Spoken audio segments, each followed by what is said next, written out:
Well, can Joe Biden see jail time? This is something that I want to address in today's broadcast. It's something that a lot of you have asked me. Not only that, but Donald Trump has sent a cryptic message that I think you guys should be aware of. And, well, MDS is now exploding all across the country. I'm talking about Musk derangement syndrome. And the Democrats are literally going psychotic over this. But let's start first with, can Joe Biden go to jail? And I want to start first with this Newsweek article. And it's headlined, Hunter Biden pardon starting from 2014 raises the Burisma question. Well, what happened in 2014? Well, Hunter Biden joined the board there in Burisma, the whole Ukrainian thing. And they mentioned this in the article. Figures have noted that in 2014, that's the year that younger Biden joined the board at Ukrainian energy company Burisma. And of course, Republicans have kind of put the things together. Now, here's the thing. Joe Biden gives him an 11-year blanket, but there is still some questions regarding that. And I really love what Mike Davis had to say regarding that pardon, because it really does ask the question, can Joe Biden go to jail? Take a look at what he says. And he says this: if Biden pardons someone, say, like Hunter or even Jack Smith, they can no longer invoke the Fifth Amendment right against self-incrimination to avoid testifying before Congress or grand juries. If those pardoned refuse to testify, they can face new charges for criminal contempt. And here's what he's basically saying here. I'm going to just put this bluntly, right? With the Fifth Amendment, your right to stay silent against self-incrimination only applies if you have something that you can incriminate yourself for, right? In this case, Hunter Biden has a full pardon, so he can't really use that to say, oh, I can incriminate myself. He can't use the Fifth Amendment. But this would kind of apply to immunity, right? He could then say he's immune. And under immunity, that can force, say, Hunter Biden to say the whole truth and nothing but the truth, or else they are the ones breaking the law. So basically, it would act as if he has immunity because there is no self-incriminating because he has been pardoned. Now, mind you, this has never been done or applied. This concept has never been applied to a presidential pardon before. So there's a little caveat to that, we don't know if they could use it, but it's definitely something that I think they should try. If the House GOP Republicans open an investigation and they call Hunter to come in and testify, they could tell Hunter, hey, you can't invoke the Fifth Amendment. You've already got that immunity. So therefore, speak up, speak up, speak up. And he could testify and spill the beans against his good old daddy, right? So there's definitely a little loophole that they could use. However, here's another caveat is this, and this is what I think Hunter Biden would ultimately do. The pardons don't cover state charges, just federal charges, not state. So he can come in there and say, oh, this is passing interest in a state issue. Therefore, I can't incriminate myself in the state issue or whatnot. Right? Or, of course, he could go in and say, I don't have recollection of that. I don't remember. I don't know, which is what they normally do. But bottom line, I think it would benefit Congress to do some kind of investigation because it would really get the public awake to what this family's corruption has been, or what this family has been doing for quite some time. But before I continue, just a quick break from my sponsor. Well, have you ever wondered what happened to the legendary Chuck Norris?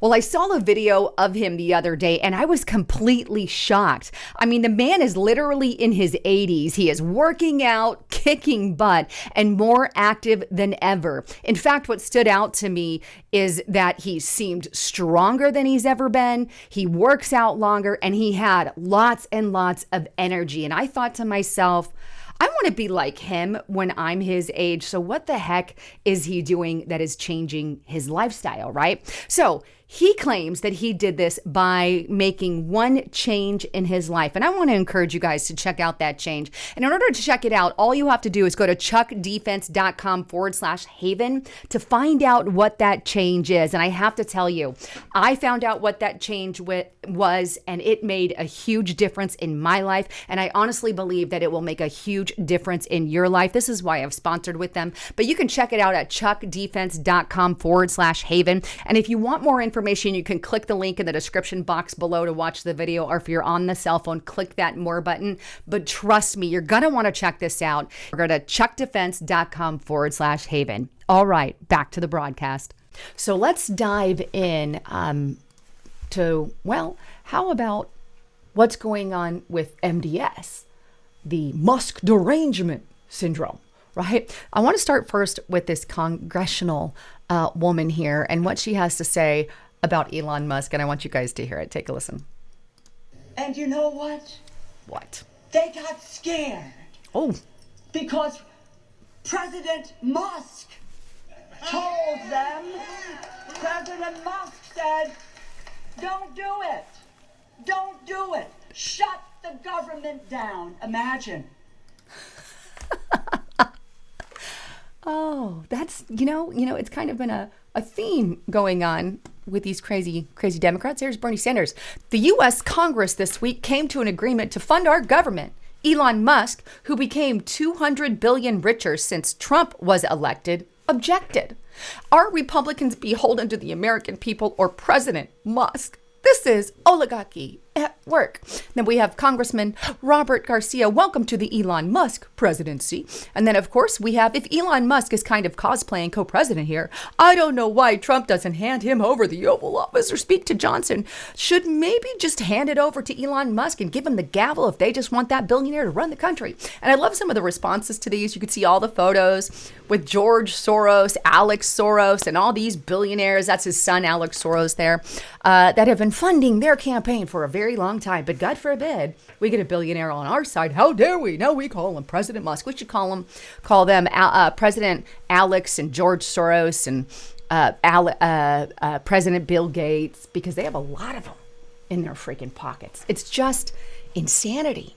Now, Donald Trump did respond to this, and I love what he had to say. But here's what he said. Take a listen to this. And he got over 2,000 units. That's a lot. And they flooded it with Starlink, and it was so good. It saved a lot of lives, so we want to thank him. But no, he's not going to be president, that I can tell you. And I'm safe. You know why? He can't be. He wasn't born in this country. He's an immigrant. I love how he trolls back. He's an immigrant. You would think the Democrats would like an immigrant, but hey, it's never really been about that, has it? It's not really been about that. But speaking of billionaires who are kind of, I guess, because Elon Musk has changed his tune about who he supports over the years, and obviously is supporting Donald Trump. But Donald Trump posted a rather cryptic message just this past week. And here, this is on the Western Journal. Trump posts cryptic one-sentence message after meeting with Jeff Bezos. And here's what he said. On Thursday morning, Trump posted to Truth Social with one sentence that reads, "Everybody wants to be my friend." And here's what he posted on Truth Social. Everybody wants to be my friend. Now, what's interesting is that came after not only his meeting with Jeff Bezos, but we all know not only Bezos, but Mark Zuckerberg has kind of like been koozying up to Donald Trump. All of these billionaires and big names that are normally leftists, who, by the way, banned him from the likes of, Facebook and other things. Well, now suddenly they're donating to Donald Trump's campaign. Weird, right? Obviously, we all know they're wolves in sheep's clothing. I don't trust Bezos or Mark Zuckerberg with a 9-foot pole. And by the way, they gave nothing to Donald Trump compared to what they have given to Democrats over the years. It's insane. Insanity. Now they're suddenly cozying up. That's why I think Donald Trump says, everybody wants to be my friend. Because they suddenly do. Because now we actually have a president who is going to do something, and they know it. And Democrats are freaking the hell out. Thank you, Donald Trump. Anyhow, wanted to bring all of that to you guys. I love you guys. I'm Lisa Haven, signing out.